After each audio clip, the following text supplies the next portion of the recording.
Hey guys, welcome in. I am so excited to talk about the 2025 ESO Direct. So we had the opportunity to get briefed in a little bit earlier on some of the key beats, as well as participate in a Q&A session with the ZOS team. So we actually created a video based on that session, had all this amazing content, but then during the ESO Direct, they dropped some big bombs that weren't even part of our brief. So we were just as shocked as you were. So what we decided to do instead of being the first content out the door, we wanted you guys to have all the details of everything. So we're actually redoing this entire video just to capture the additional bits of info, including some of the additional graphics that were released post-show. So let's jump in and talk about all the amazing things coming. And I'll weigh in a little bit as a veteran player on some of these new changes and how they look from my perspective as a day one player. So first up, they talked a little bit about the Cyrodiil Champions and the Vengeance campaign. So we didn't get any major news here, but they talked a little bit about how successful the test was, a lot of data points that prove the original vision of Cyrodiil was still viable. If you had a chance to jump in on Vengeance, they were these massive battles, which were so, 2014, 2015. So next steps for them are going to be to analyze the data, figure out the plan, and then run some more tests. So they did mention in the Q&A that they're expecting maybe update 46-ish or, June timing to be the next set of tests. So we'll see if that stands true. But again, we're really excited to see what additional tests they run and what the future of PvP looks like. So the next thing they jumped into was the new and returning player experience. As someone that runs a new and returning player focused community, this is a really exciting thing for us. We love supporting our new and returning players, but we know that there is a lack of tutorial and assistance in really getting up to speed. It's an 11-year-old game now with an incredible amount of content, and it can be very overwhelming. They already started adjusting the tutorial. They've made a lot of changes there, moving back from Balfiera to Cold Harbor, which is great, and I can see why they did that, and we'll talk about that in a minute.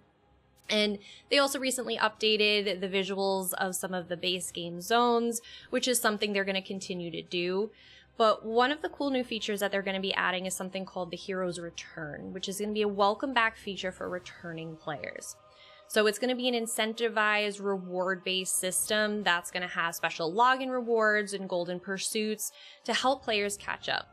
My favorite part of this is that the features are going to be based on the individual player's experience and customized to them. So it sounds like depending where you kind of left the game, they're going to kind of pick up from there and help you get up to speed. So what I am imagining is that if you dropped off just before Greymoor, they may have golden pursuits that bring you through antiquities and systems that came after they had left. So I'm really excited to see what that brings, because I think this is a really good opportunity to, again, help such a massive player base get up to speed and not feel so overwhelmed. So next up is the story and new zone that they're bringing in with this update. So what I'm really excited for is this is going to be a part 2 of the original quest line. So they're calling it Seasons of the Worm Cult. The Worm Cult returns. If you've done the main storyline, we kicked their butts, sent them back where they came from. One of the things is that we never ever see the return of the Daedric Prince, right? It's this massive being. We send them back to where they came from. And then that's it. We really don't hear from them after that. But let's be honest, they're Daedric princes, and now they're twice as angry. So they're ideally going to come back and try again. So this is going to be a really cool pickup of, what we started 11 years ago. So this is going to bring us to the new zone, which is called the Island of Soltice. And of course, it's going to have evil activity, because it's not Elder Scrolls if there's no evil activity. So this is going to be coming in June. We're going to get a new zone. We're going to get a trial, and we're going to get some story here. So the Island of Solstice is going to have some new clans of High Elves and Argonians that are cohabitating, which is very odd. We have very Caribbean vibes. So again, a big departure from what we've seen so far. There's going to be a lot of returning NPCs, which is super cool. So Razumdar, Squirt of the Knife, Gabrielle, Vanis Galerian, Prince Azah. maybe some rumors that Mana Marco's coming back as well. So again, they're leaning into a lot of amazing content and characters that we already have and helping progress that story for them. So they also mentioned the new trial, Ossein Cage. They didn't give too many details. They mentioned that it is a Cold Harbor vault with a dangerous Daedric relic. Obviously, we need to destroy it before the Daedra get to it. You know, the usual. It's going to have new rewards, new mechanics. So they talked about the team really outdoing themselves again. And now, last time they said that was with Lucent Citadel, and they brought in some incredible mechanics, some things we've never seen before. They reinvented some old mechanics. It was a really amazing trial. So the fact that they're saying that the team outdid themselves from anything they've ever done, Lucent Citadel, for me, set the bar pretty high. There was a lot of really cool stuff. So one of the things Rich had alluded to was that there's a fight in the trial with multiple bosses, and you're going to be moving platforms. So it'll be really interesting to see what comes up in that trial, but I'm very, very excited to tackle it. So the biggest feature, I mean, a zone is massive, but the biggest additive feature that is actually going to be a free feature, this is coming with base game, is subclassing. So I know a lot of you guys probably have a ton of questions about subclassing, so hopefully I can answer some of them here. But people have been begging for class change tokens for I don't know how long. If you go through any Twitter thread on social media looking at the ZOS posts, somebody's asking for a class change token. While we're not quite getting that, this is the answer for that. This is kind of the meat in the middle. So you are going to be able to unlock skill lines from other classes on your existing characters. There's no need to re-roll, which is really awesome. You're going to have 3 class skill lines, which is standard right now. You got to keep one of your native skill lines, but you can have up to 2 other classes. So if you are a Templar, you're going to keep 1 Templar skill line, which is completely up to you which one you choose. And then you can have a Nightblade and a Warden, or you can have a DK and a Sork. So you're going to have 3 class skill lines that could be completely different, which is really, really cool. And it's going to allow you to sample other classes if maybe you're a one class kind of person and you really haven't departed from a single character. This is a really great opportunity to kind of bring that in.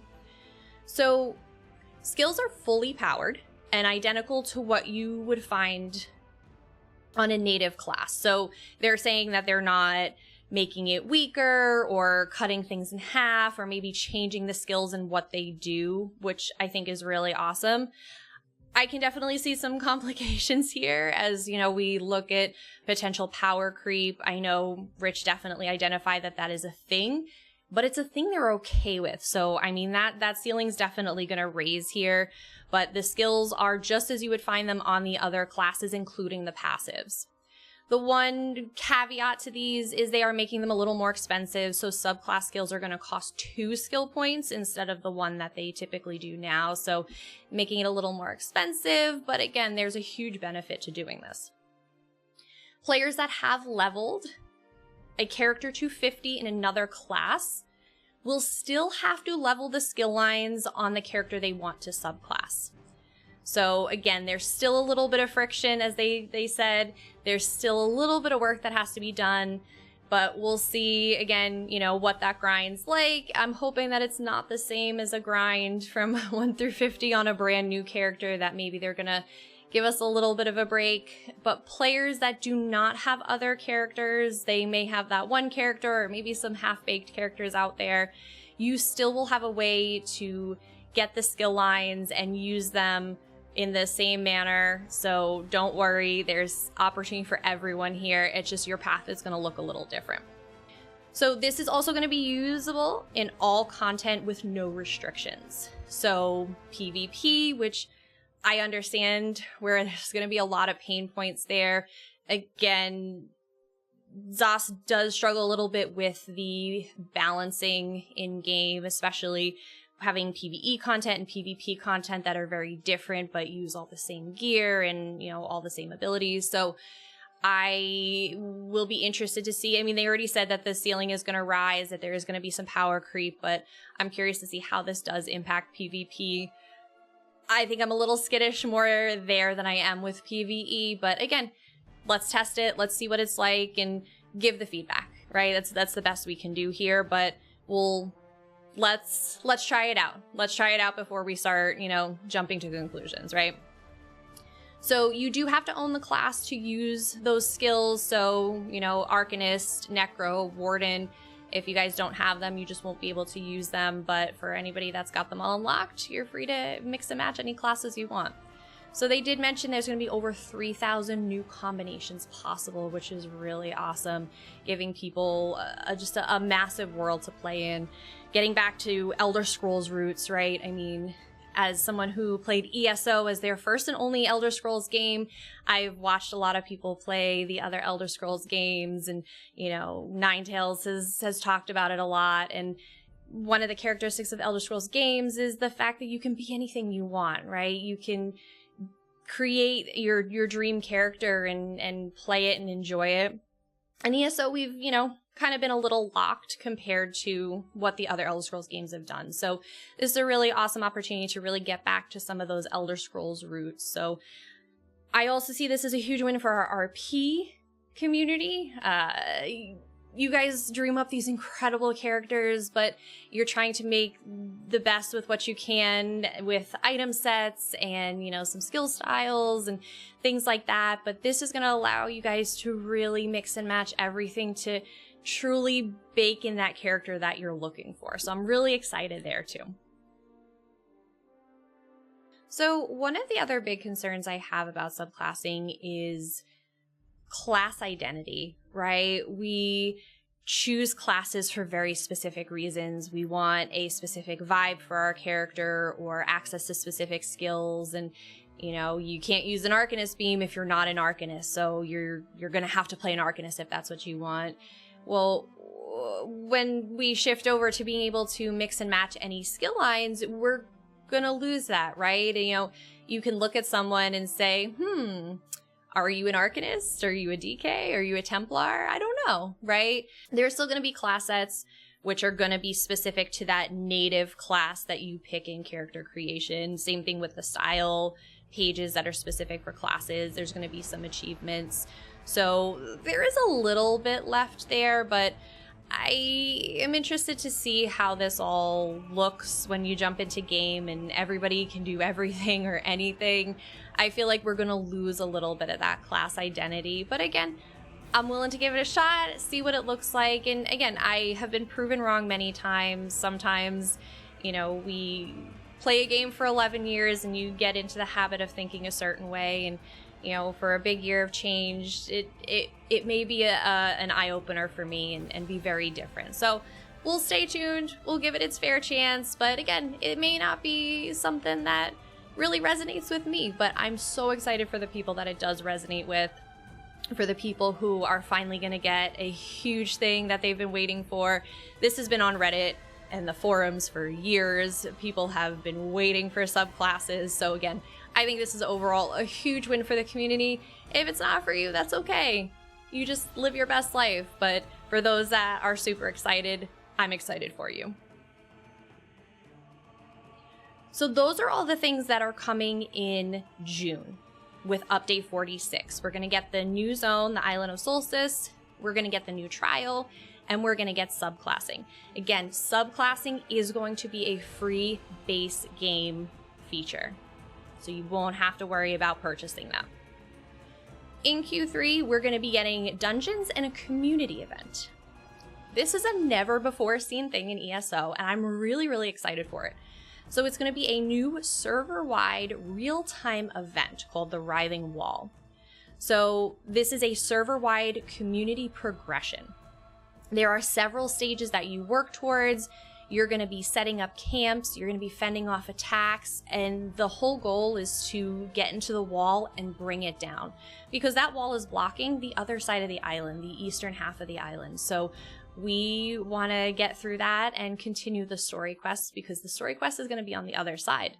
So we're going to work together as a server to breach the wall, gain access to the other half of the island, continue the story. And I'm really, really excited for this because this is, again, something we haven't seen before. We've had community events where, together we progress and, slay enough world bosses or dungeon bosses. And, it's a very different feel that there's story linked to this now, right?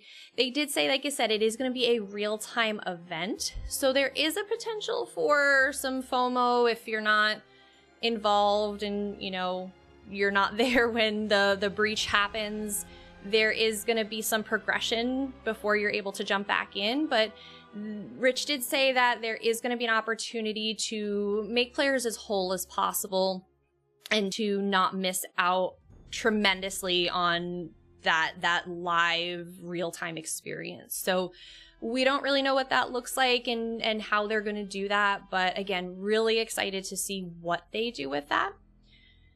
For my friends that are not going to have this new content, if you're not purchasing this new content, they did say there is a way for you to participate in this, just not from the island of Solstice. So again, they didn't go into a lot of detail on it, but again, really excited to see how they give other players that don't have the means to purchase it or are just not interested in purchasing it, that they still get to participate in this massive server-wide progression and not have to worry about paying for the content. So it would be really interesting to see how that plays out. So in addition to that community event, we are also in Q3 going to be getting a dungeon pack. All we know is it's called Feast of Shadows. It's going to be 2 dungeons. What they are, we don't know quite yet, but I'm sure they're going to be awesome. We got the 2 dungeons earlier this year, the Fallen Banners, and again, they kill it with the dungeons. So I'm really excited to see what the new dungeons will bring later this year.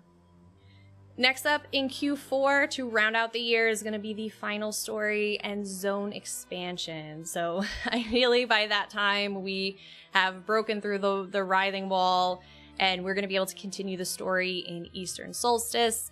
They said the vibes are much different over there. It's, you know, definitely a source of power for the Daedric invasion. So we're going to need to find what's sustaining their armies and bring it to an end, right? Send them back to where they came from again. So that's what the year of content is looking like. We're going to start off in June, where we're going to get, again, the new zone. We're going to get the trial. We're going to get subclassing and some story to kick us off. Q3, we're going to get the Dungeons and Community event. And then we're going to wrap up the year with the story and zone expansion. So I know one of the big burning questions that you guys probably have is the Content Pass. So we heard a little bit earlier this year when they were pitching this idea of seasons and Content Pass. Of course, everybody freaked out and immediately thought about Destiny and said, please don't go there. Don't go down that road. It is not a good place. Thankfully, they didn't. I was very happy for that. My soul was a little scared for a hot minute, but I think we're in a good place with the Content Pass. I see how they're looking to do this, and I don't hate it. So the Content Pass is live right now for purchase. The Content Pass is going to come in 2 versions. So your first regular standard Content Pass is going to be $49.99, and that's going to include all 2025 content. That's the Fallen Banners Dungeon Pack, which we already got in March, the Seasons of the Worm Cult Part 1 in June, the Community Event and Feast of Shadows in Q3, and then the Part 2 Zone Expansion and Story in Q4. So you're going to be able to get all of that with the $49.99. Then there's the Premium, which is going to be $79.99. That's going to give you the 2025 content that we mentioned, the past chapters, and the base game. So again, this is going to be equivalent to that ESO collection, if you will. This is going to be for someone that, again, is either trying to catch up on multiple chapters or needs the base game and wants to kind of get everything all in one. But most of us are probably going to fall into that $49.99 bucket, which if we take a look back at Gold Road, it was $39.99 for the standard upgrade. So again, we're not far off. With Gold Road, you just got the chapter, right? You didn't get the DLCs unless you were an ESO Plus member, which is a whole different thing.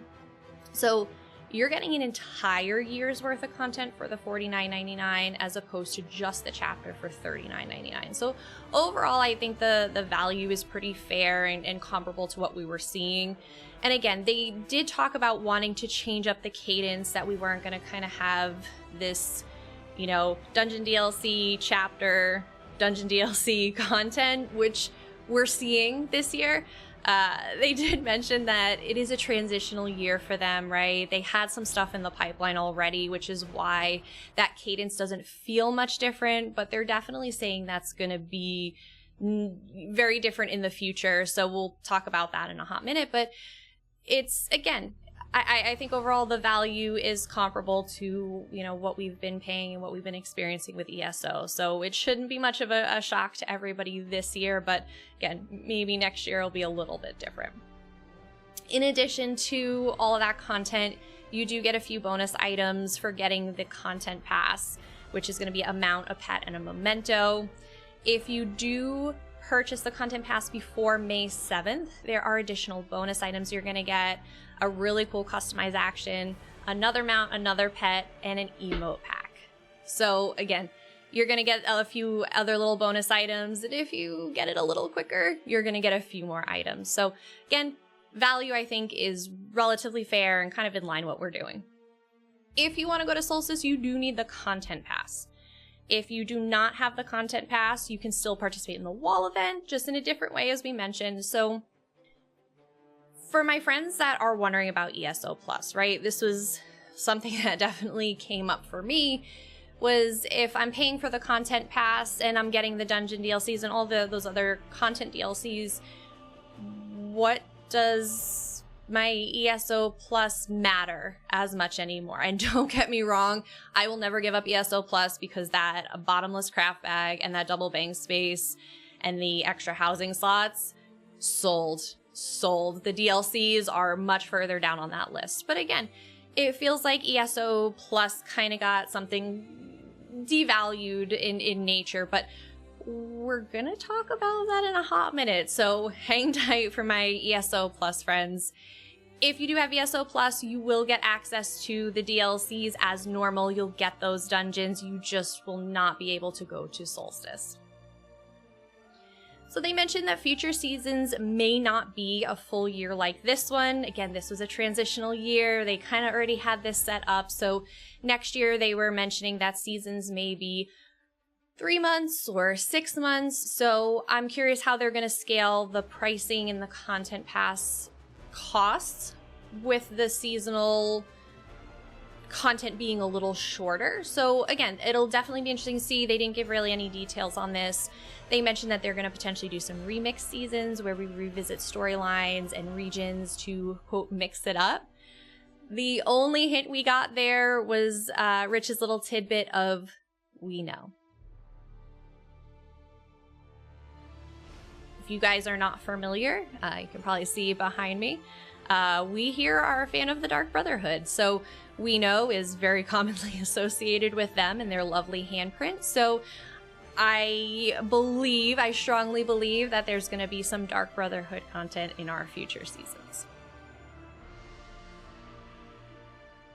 So this is kind of the section of the video where we received a ton of additional information and bombs of new content and new upgrades and new features that are coming that we did not get in the pre-brief. So these were just a shock to us as they probably were to you coming in. We were just as excited to hear this, and this was primarily the reason we wanted to redo this video. So the first one is going to be console add-ons. They will be live with update 46 in June, so that's super exciting for our console friends. We have an incredibly active Xbox guild, and they see us play on PC all the time and have, you know, Lazy Rick Crafter and all of these really awesome add-ons. So I'm super excited that they're going to finally have the opportunity to get these really awesome add-ons that take away some of the tedious, unimportant things and just make the play a little more fun for them. So they said that in terms of how this will work, there's going to be a website with a login where you can download directly to your console and be ready to go, not unlike some of the other games in the Bethesda library. So again, if you've modded on console before, it should be relatively familiar to you. So again, be on the lookout for that with update 46.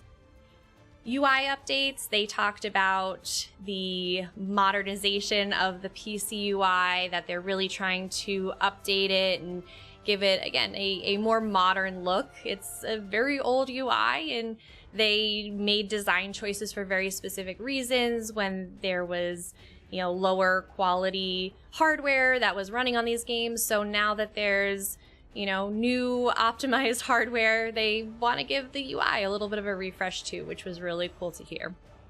Another win for our console family, specifically our PlayStation players, is going to be the PS5 Pro Support. So they're going to be taking advantage of the new optimized hardware for 60 FPS, 4K quality. Your game is going to look completely different. So I'm super excited for you guys to just have an incredible experience with ESO in 4K. They also mentioned the addition of 3 new homes. So there's the Sleepy Sloth In-Room, which is going to be an in-room in Sunport, which is in Solstice. That will be available for gold. Again, not unlike some of the other in-rooms that you'll find around Tamriel. There's the Bismuth Steam Baths, which is going to be a large home in Solstice. This one you're going to be able to purchase unfurnished for gold, which is really awesome. And then if you do want it furnished, you can use crowns. But again, another big win that this is going to be available for purchase with gold in game. I would love to see more of these, and it sounds like we're kind of going in that direction, which is awesome. The final one was the Theater of Ancients. This one's going to be in Blackwood, and this one will be available for crowns, as traditionally their larger homes are. So these last 2 features that I'm going to talk about are huge, and I am so excited for these. I think I'm probably most excited for these 2 features out of everything. So they are finally granting us the Stackable Master Writs. So they have been working with some new technology for Master Writs, and instead of having chests and coffers and inventories full of writs that don't stack, they're going to be giving us writs in what they're calling an envelope, which it sounds like it's like a type of container that is stackable. So your blacksmithing writs will be in a blacksmithing writ envelope, and that is going to stack. Once you open the envelope, then it sounds like you'll get your writ as normal. But the fact that we're going to be able to stack these at the very least in the crafting type, so like blacksmithing writs will stack in one, you know, alchemy in another, is massive. It is massive for inventory. So I'm super pumped for that. So it is only going to be for new ones moving forward. It's not going to fix what you have now. So you might as well just do all those writs and get ready for the new envelope system that is going to be hopefully much less of a burden. Now, what really excited me is that they're looking into the potential, and Rich stressed potential, to use this tech for some other things like stackable treasure maps, and surveys and things of the like. So this, again, could be huge for the game overall in terms of inventory management. We know that's been a huge pain point for years. Inventory is the true end game of ESO. It's like that in most MMOs, so I don't feel alone, but it's definitely a huge pain point that they have heard, and they have definitely been focused on ways to help alleviate that. Which leads me into my final major announcement here. A Furnishing Vault. Damn! While it's not quite the identical bottomless craft bag, we are getting a Furnishing Vault. So we are going to have the ability to put 500 unique items in this vault, and they can stack if you have more than one of the same items. So for example, if you have 1,000 Breton chairs, those will stack into one and take up one slot of that 500. So again, 500 unique items. I'm sure someone out there is going to be like, but I have more than 500 unique items. This is a huge step. This is a huge step for us in the furnishing world, because let's be honest, I have a million IKEAs. I have a antiquarian gallery that has a lighting department for Ninetails to go shopping when he's doing a new home. I am tired of just laying furnishings in all of these houses and trying to stack them and coordinate them. This is massive, and I'm so excited for this. And As someone who is not a housing junkie by any means, but I do accumulate a lot of furnishings that I don't want to part with because I'm a hoarder and I have a problem. But I am really, really excited for this for pretty much everyone. So it is going to be integrated into the editor, so you can push and pull things in the vault right from the editor. It's going to be account wide, which is really, really, really awesome because let's be honest, we don't want to be bouncing from character to character and, you know, messing with that whole thing. So I love hearing account wide. This will be an ESO Plus perk.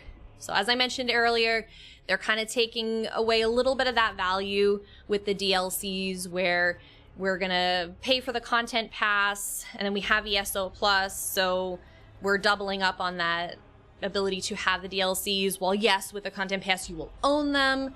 With ESO Plus, you're kind of just renting them when you have the subscription. It's gonna fill that void for me. I think this is a fair trade-off. I will gladly pass off the DLCs and let our friends that don't get ESO Plus be allowed to participate in the dungeons and be able to run with us. I will take that so that I can have this Furnishing Vault. I'm good with that. I'm stoked. They did say that they are looking at more ways to really up the value of that ESO Plus. So again, they didn't drop any other hints, but we're really, really, really excited. Massive, massive win for the ESO Plus members. They did say that they are continuing to work on a few things from Matt Fire's letter. Again, there wasn't much detail here, but they're still working on the stuck in combat bug.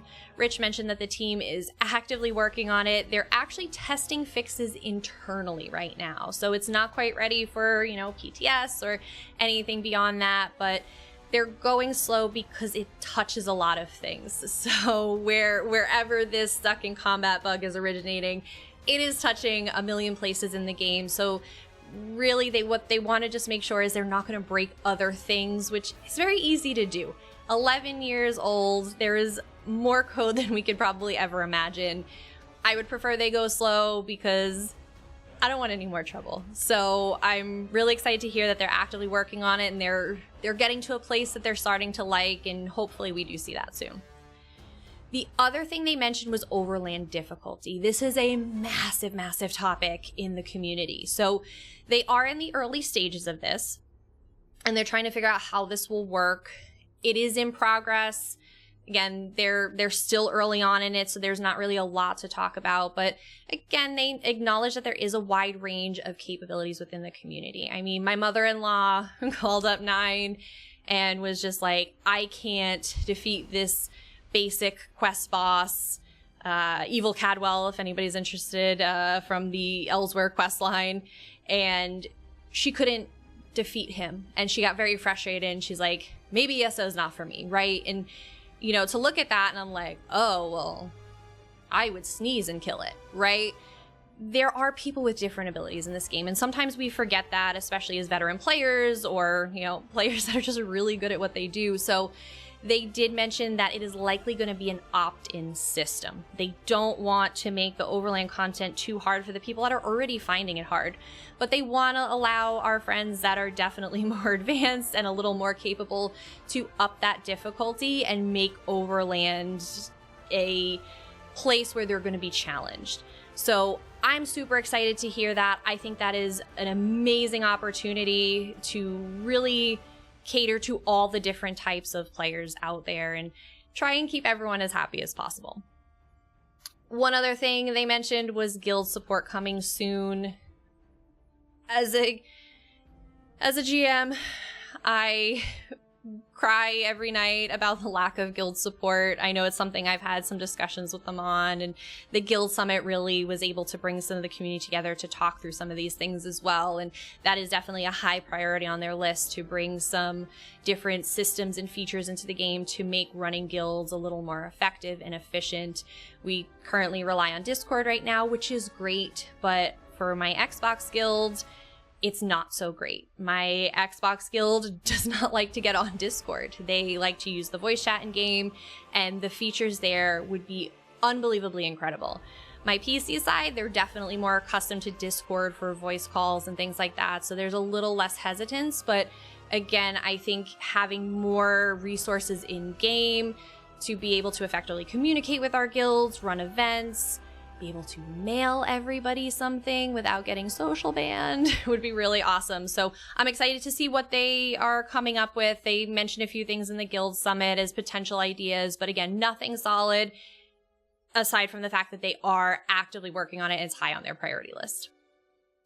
So that's what we got for you guys. That is the ESO Direct in a nutshell. I think my takeaways from this are that the team is really pushing some new features.